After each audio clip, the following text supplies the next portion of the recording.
Josey running left, cuts it back right, gets a breakaway. Still running, James Franklin, spinning, on his feet, touchdown! To the 20, to the 10, to the house!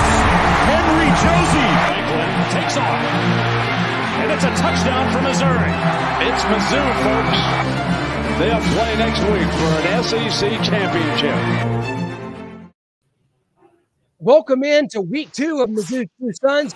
Josey, right, James Franklin below me, but only in space only because James Franklin, one of the great quarterbacks in Mizzou football history, and of course Henry Josey, one of the running backs. Guys, before we get going, last week the feedback was tremendous. Week 1 went really well, I thought. Henry, what was the feedback for you? Did you feel like everything went well and it was great to kind of go back in your Wayback Machine and relive some great memories?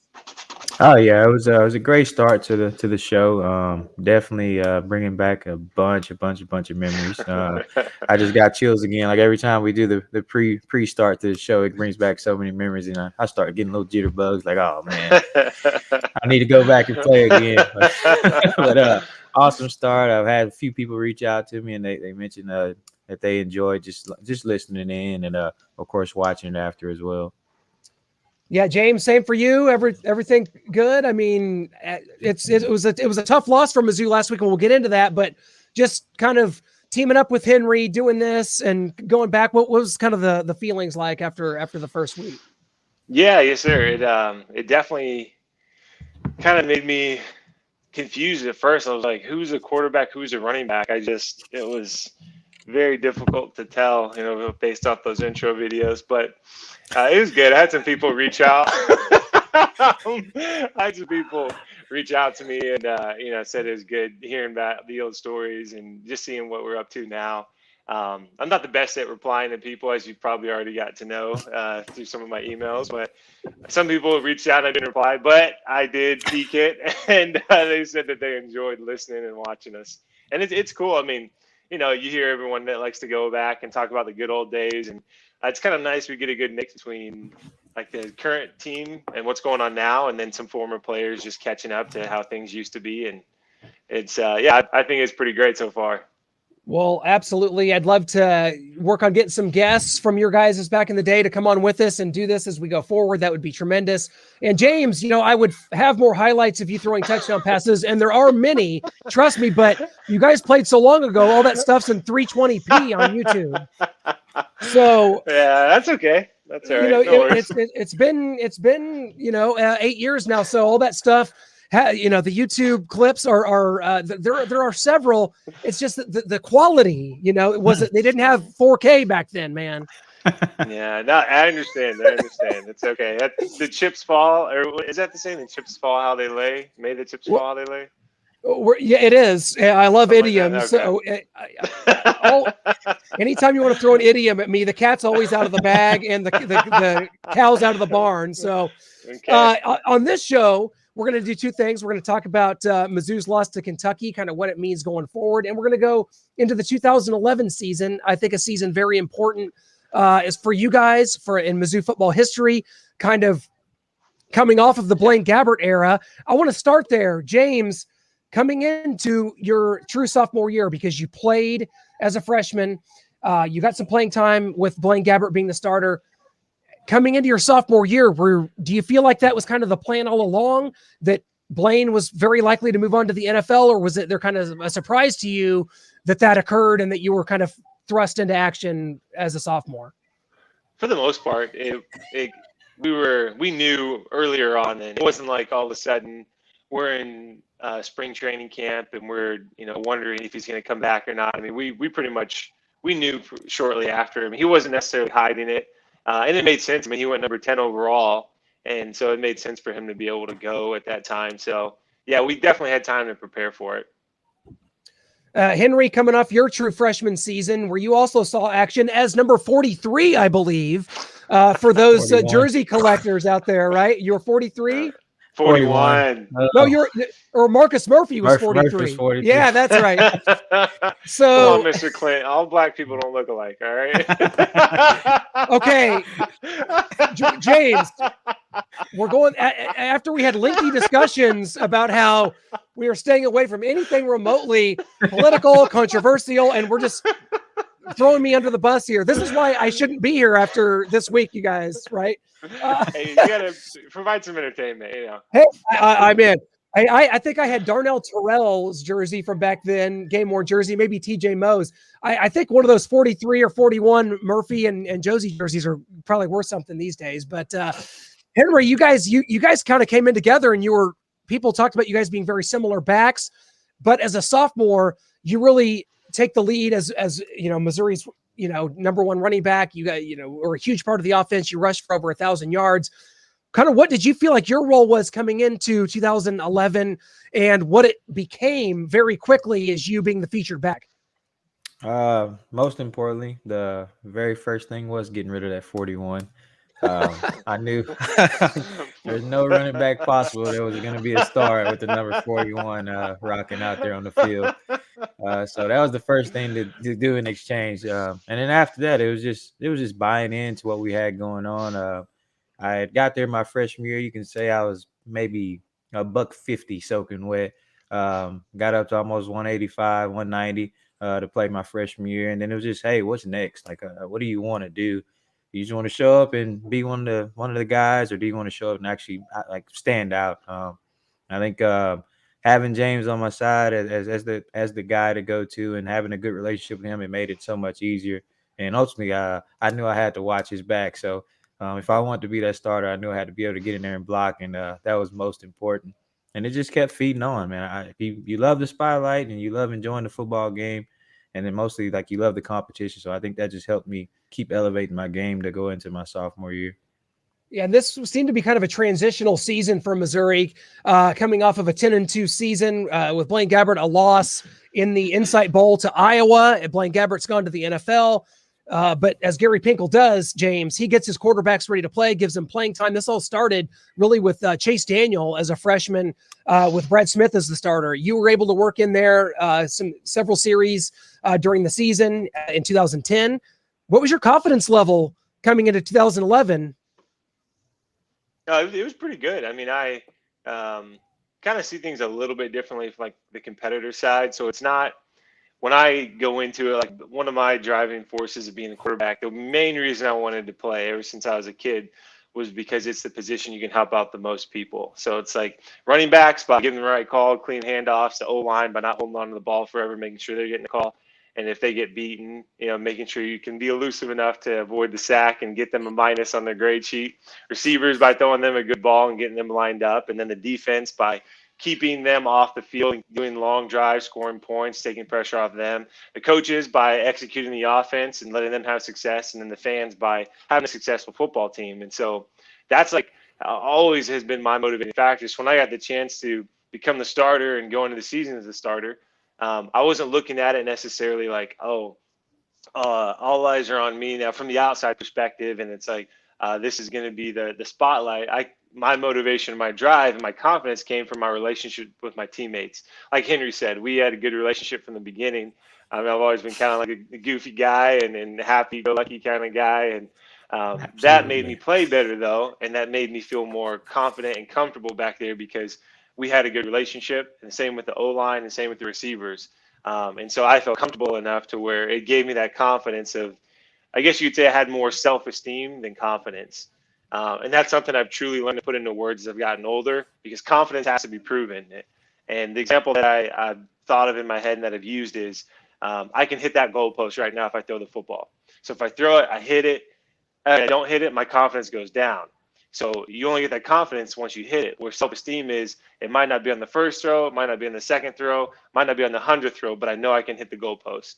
And when I had the relationship with those guys, it gave me the confidence, but I kind of transitioned that to say more self-esteem, where I felt good that if I didn't throw the perfect ball or have the perfect handoff, or I hold on to the ball too long and get sacked or throw an interception, it wasn't as much of a blow to my confidence because my self-esteem, my relationship with the guys was so good. I was able to bounce back a little bit quicker. Well, guys, I want to pull up just a little bit of the overview of the 2011 season here. 8-5 was the record. Of course, we'll get to the bowl game at the end, the Independence Bowl win over North Carolina. James Franklin here, 2,800, 65 yards passing, 21 touchdowns, and 11 interceptions. That's just a tremendous season for a first-year starter. All kidding aside, James, you threw the ball great. You ran the ball. I believe you had 900 yards on the ground as well. So all-purpose yards. Oh, yeah. It was a tremendous season, and no one could ever deny that. For you, Henry, 1,168 yards, 9 touchdowns. We'll, of course, get to unfortunately your season getting cut short November 12th, 2011 against the Texas Longhorns. But you were leading the Big 12 in rushing, 5th in America in rushing at that point. So just a tremendous numbers all around. That's for you too. Of course, the season starts off with a win over Miami of Ohio, 17-6. Not a whole lot to say about that, but it's really week 2 where the season, kind of starts as far as a huge non-conference game against Arizona State. You guys go to Sun Devil Stadium and lose a heartbreaker. And Brock Osweiler's the quarterback of Arizona State. A lot of Mizzou fans made that trip, and they did not have a good time. A lot of substances in the crowd, and it was just an all-around. I mean, it was a tremendous football game, and in the end, the Arizona State Sun Devils win in overtime, 37-30. James, your memories of going to Tempe and that tough loss there? Yeah, no, I remember I was excited because after that first game, at least personally, didn't do anything great.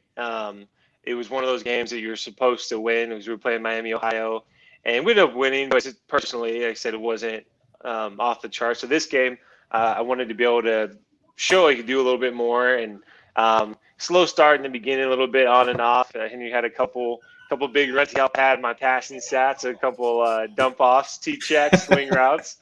But yeah, no, it was an exciting game. The atmosphere was pretty cool. And I mean, it does think that we lost, but I felt like as an offense that that was a game that I felt like boosted us. We did well enough that boosted us into the rest of the season, just because of some of the things that clicked. And then we found out how we handled pressure as well, because we were put in some really big situations at the end of that game to where we had to make plays in order to stay in the game. And we were able to, at least until the overtime. Yeah, and Grant Russell would miss a field goal to end regulation, and that would have won the game. But Russell was such a great competitor and a great player. It's hard to heap any of that on him, of course. And for you, Henry, the next week, 265 yards and 1/2 against Western Illinois, the Leathernecks. Did that give you confidence? Because that's a funny nickname. Or do we need to cancel it? Or are we trying to cancel the Leathernecks here? No. Keep it. Okay. Going into the Oklahoma game on September 24th, where you absolutely came on the national scene in that game. What a tremendous effort it was. Did you feel like that, even though you were, playing against a lesser opponent, that going into Oklahoma, that game gave you confidence and that the momentum just kind of carried into that game?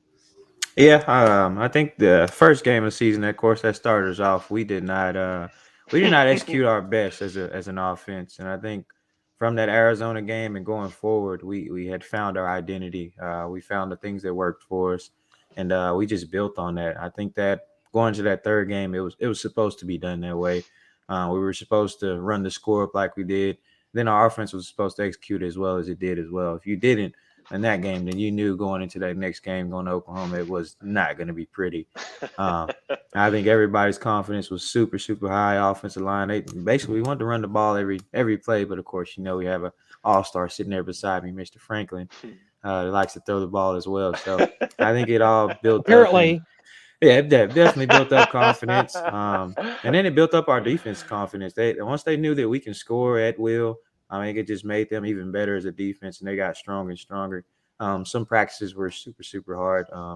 I did not enjoy defensive practice. Some guys, they were after us, man. So it definitely just built us up as a team and made us a great unit.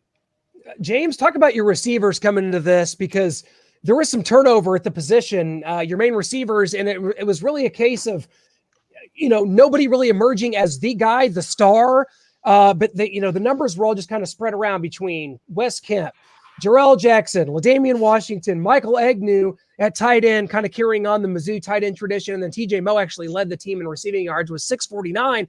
You didn't have your traditional, breakout 1,000-yard receiver that maybe Missouri had seen in the past from, a Denario Alexander or a Jeremy Macklin. So talk about that receiving core and kind of what it was like getting up to speed with them as the season progressed.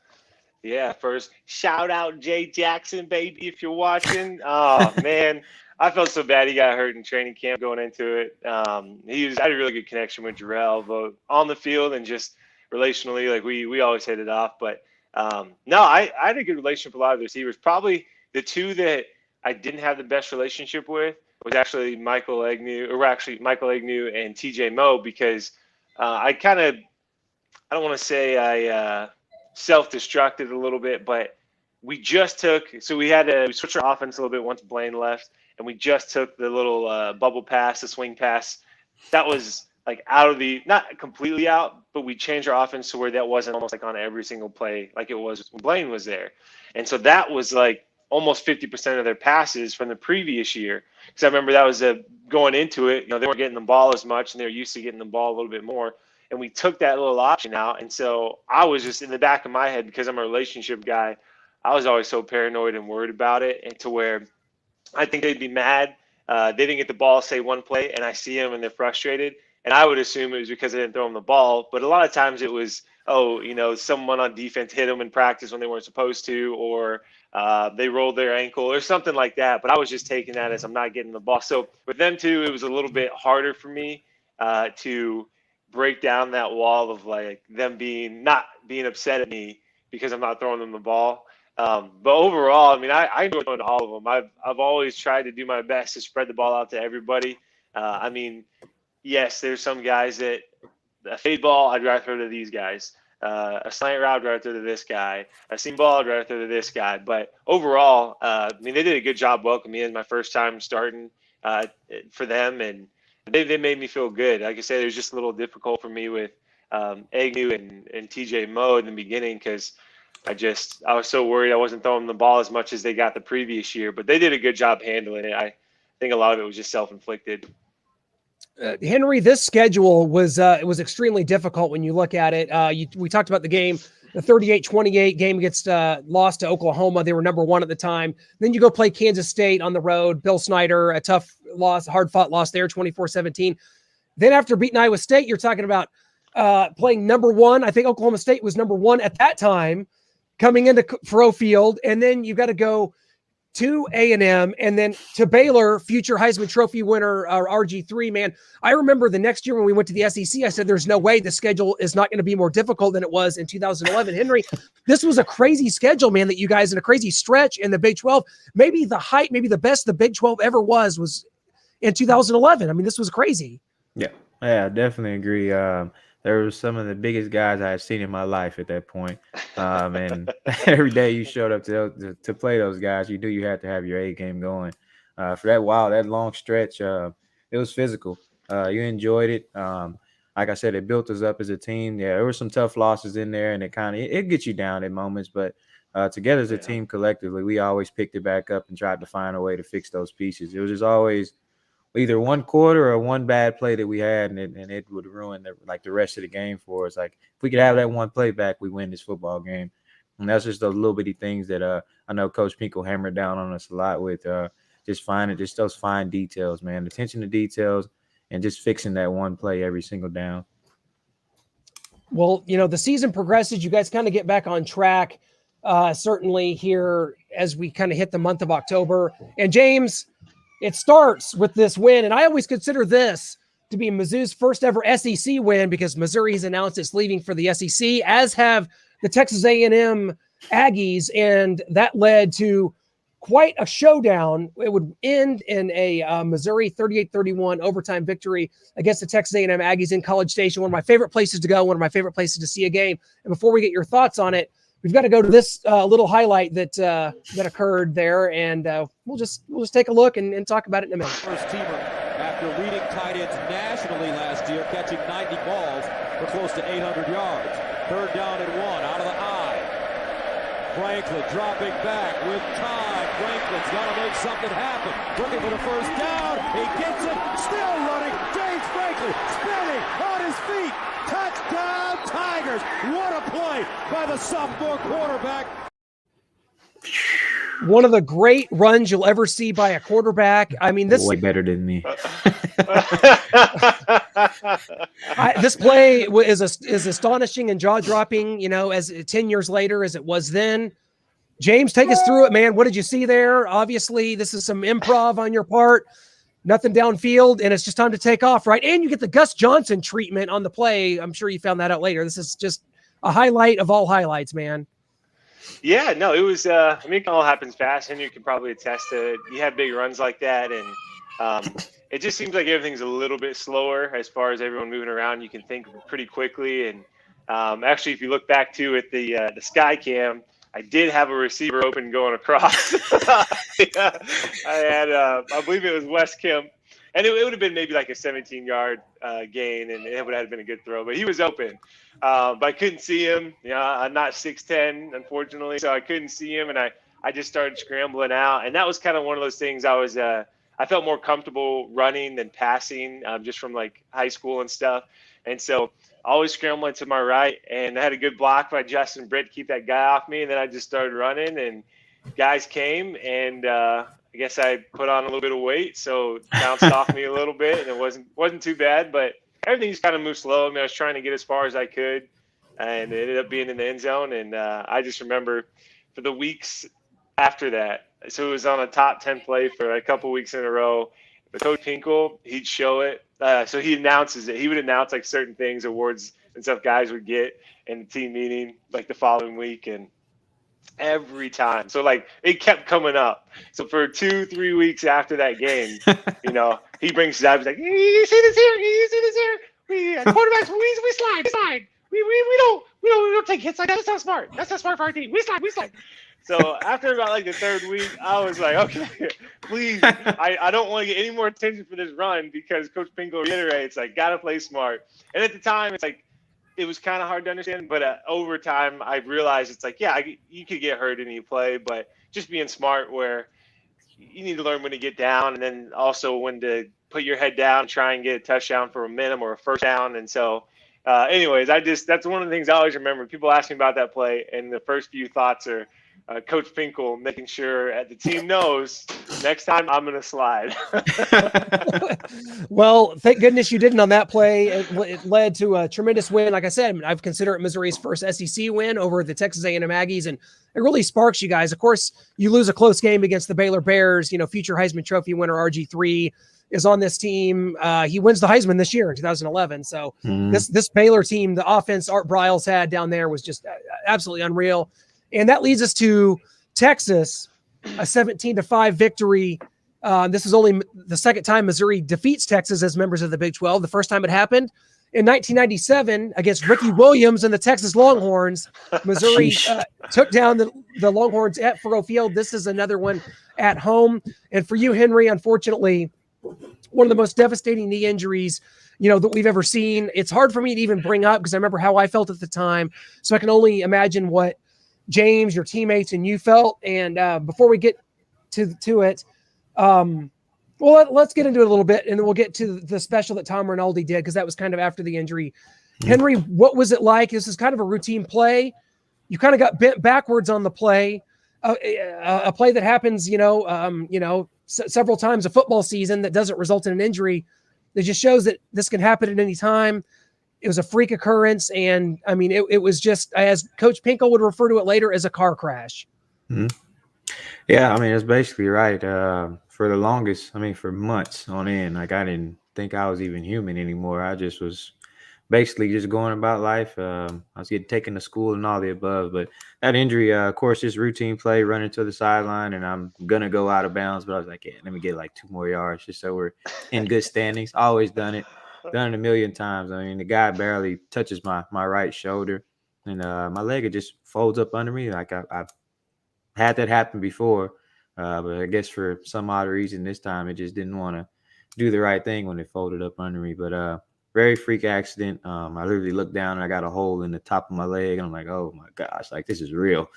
So I tried to move my kneecap back over, and that didn't work. So eventually I was like, well, maybe it's just time to scream. So that's what I did next. But yeah, it was a crazy year. That was over a year and a half almost. Just basically been in rehab, seeing the guys, watching them practice, watching them play.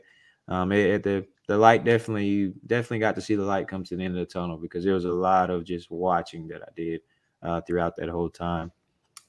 James, what was your thoughts kind of initially as this happens, and then after it happens, trying to rally the team back together, and you got to win this game? I think Missouri's ahead at the time, but it was a kind of a defensive game, and you had to hold Texas off. What was just kind of the emotions of your teammates, of you, and trying to get this win while also realizing something really bad had happened?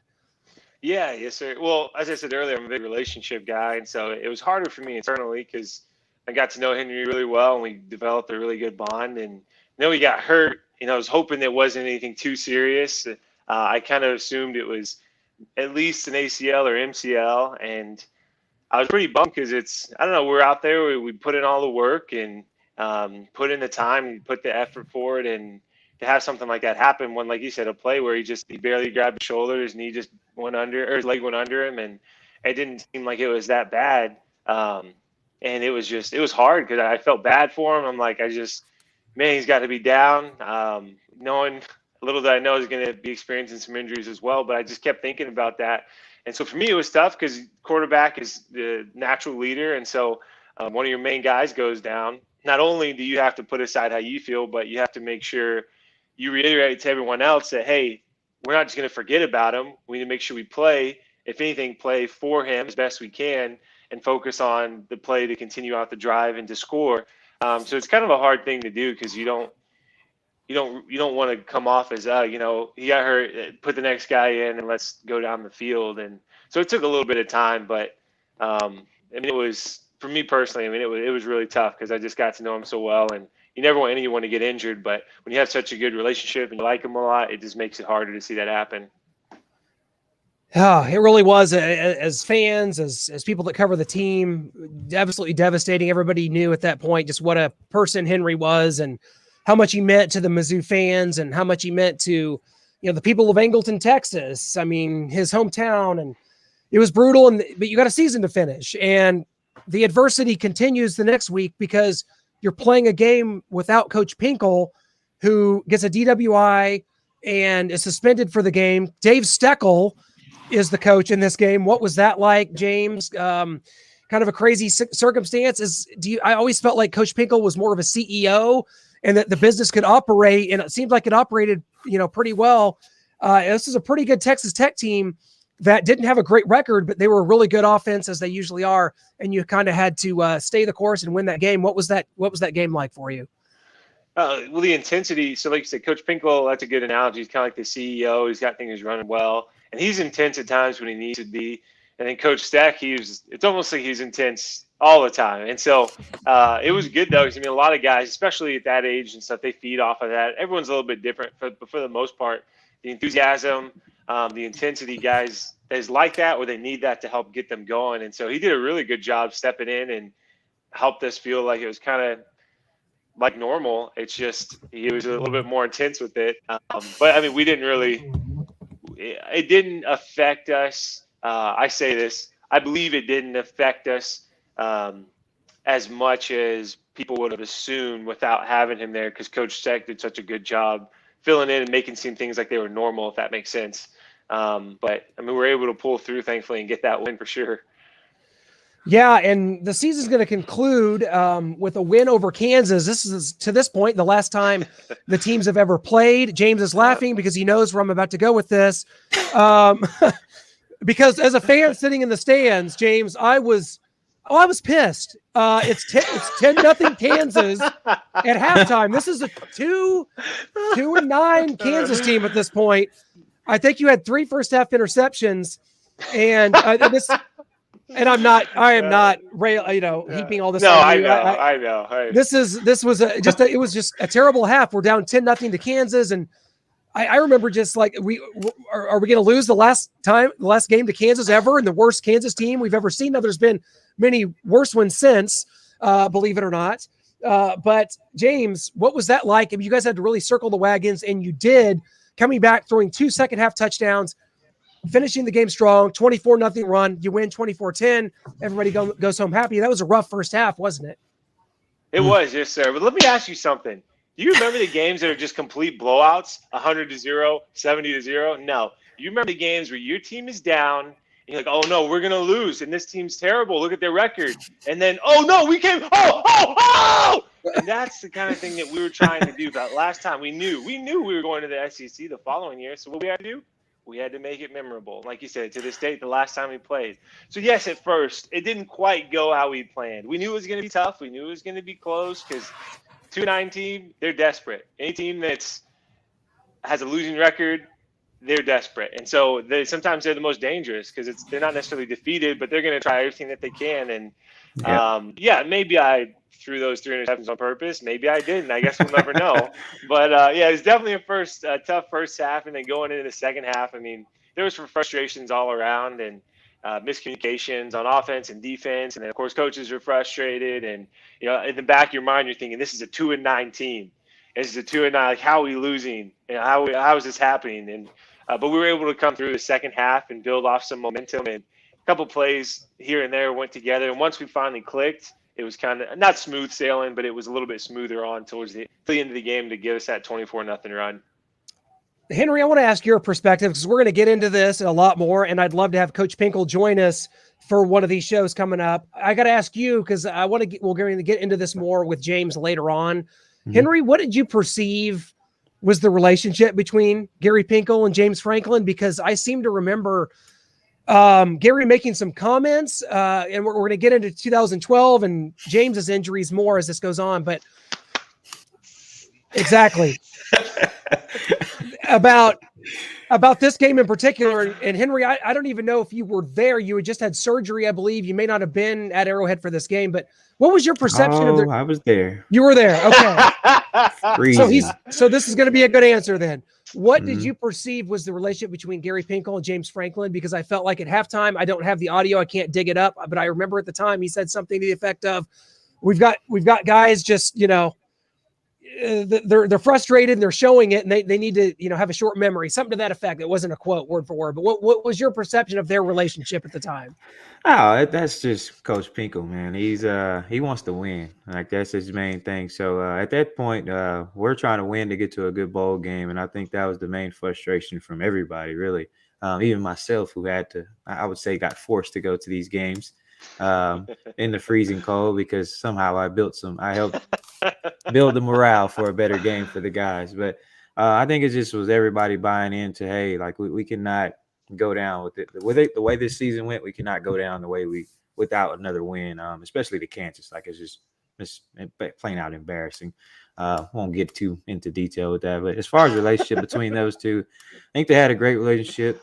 He's just old school, man. And like, that's something that a lot of people just don't know about him. Like, he's not changing his ways, and that's not to say he's a bad guy about it. He's very, what he does works, and it's worked for him for so long. So for him to be frustrated is just basically do what I'm telling you guys, and you'll win the football game. Or don't do it, and it just makes them frustrated because ultimately they can't force us to do anything, but they can, hey, we need you guys to play a better game or just come out here and play a better game for us overall as a team. Well, I know they say injured players don't travel as a rule at University of Missouri, but if you travel, that means that it is not just lip service. You are somebody that is very much needed to be there for morale, Henry. So sorry you had to be here in Kansas City, where I live, where it might be 25 degrees in November, but it builds character here. Okay, you got to remember that. Crutches. With no ACL. Again, it builds character, right? It built a lot. Well, we get that win, go on to the Independence Bowl. And one of I think Shreveport's an underrated town. The Independence Bowl, everybody says they hate to go there, but I love Shreveport and Bossier City. I've got some great friends that live there. I love going down there, and I thought that was a fun win over a good team. I think TJ Moe threw a touchdown pass in that game. We were just having fun, weren't we, James? Yeah, it was definitely fun. Things were clicking, and we were moving, and I remember that too because Jimmy Costello got to go in at the end and play some, and I had a good relationship with him, and it was a good game all around. We came out firing though. That was a fun one. That was a good way to end the season, and it was I think it turned what was a season that was sort of had some ups and downs to winning those games at the end. You guys won your last 4 games, and 5 out of your last 6, really turning the momentum towards 2012, which we'll get to on a different show. But that's the 2011 season. That's the story of it. And before we move on, I want to go ahead and play, because the 2013 season is going to be a whole show in and of itself. We may need an hour for that one. But before we get to that, we talked about Henry's injury, and there was a tremendous piece done by Joe Rinaldi and ESPN that was played before game day in 2013. And I want to play a clip of that here. It was just tremendous. In some way, at some time, we're all fragile. When we break, the hard question is, are we wreckage or are we salvaged? Ruined or remade? This was a car wreck. This type of injury in your knee doesn't happen playing football. There was so much doubt. I would cry about how much doubt I had in me. I didn't ever think I would be normal again. Like, I thought I was somebody else because of the injury that I went through.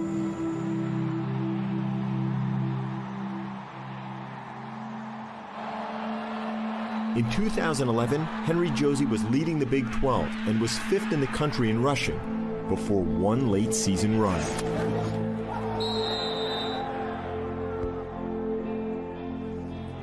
I fell backwards and landed on the back of my leg and sat on it. And that's when the rest of my knee just totally went everywhere. My kneecap.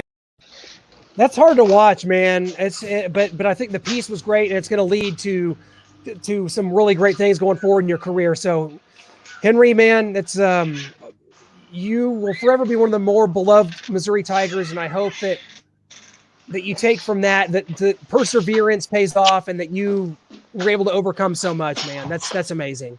Yeah, definitely. Definitely made me a better man. Definitely grew my faith a lot more.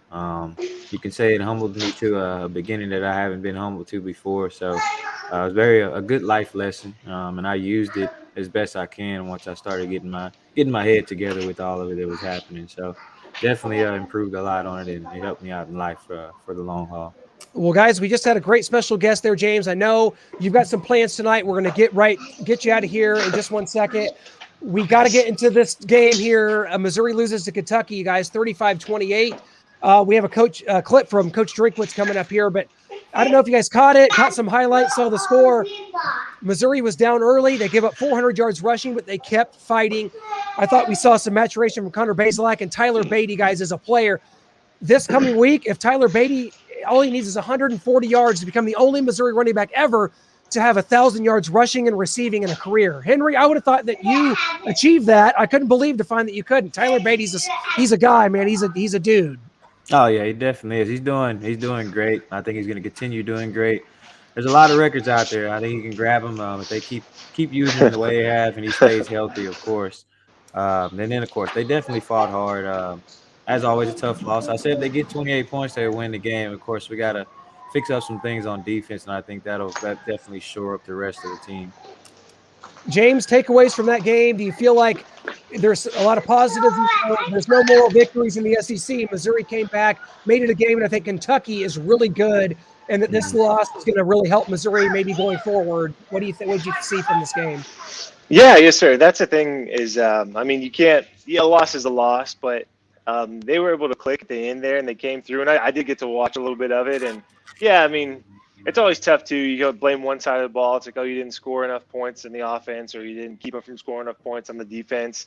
And so the best thing about it, though, is it's working together. You know, you got to be a team, got to do good on both sides of it. So they showed that they could, and especially as an offense, they tried to help out the defense as much as they could and drive the ball down there. And obviously the defense did the best that they could. But I think one of the takeaways from that is just how well they were able to come back and still fight. It wasn't like it was a blowout. It was close. Like Henry said earlier, just with some of those plays, one play here or there can dictate the game. Not that it's whether it's a missed kick or a missed catch or bad throw or dropped interception.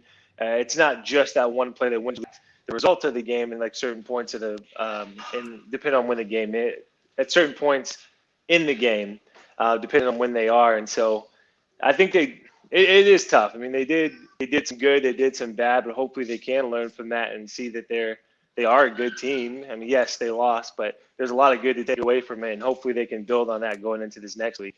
Yeah, SEMO comes to town, guys. Shouldn't be a lot to talk about there. But before we get out of here, we're going to leave you with a clip from Eli Drinkwitz. And I thought this is why I really love him as a head coach. And I think that this personified his thoughts on the team's effort. It's a quick clip, and this is really tremendous. We'll get your guys' take in just 1 second. I'm freaking bad to turn Mizzou back to that form it used to be. And him being positive about that game is like a very big point. Yeah, they fought. That's one of the biggest things. You never want to stop fighting.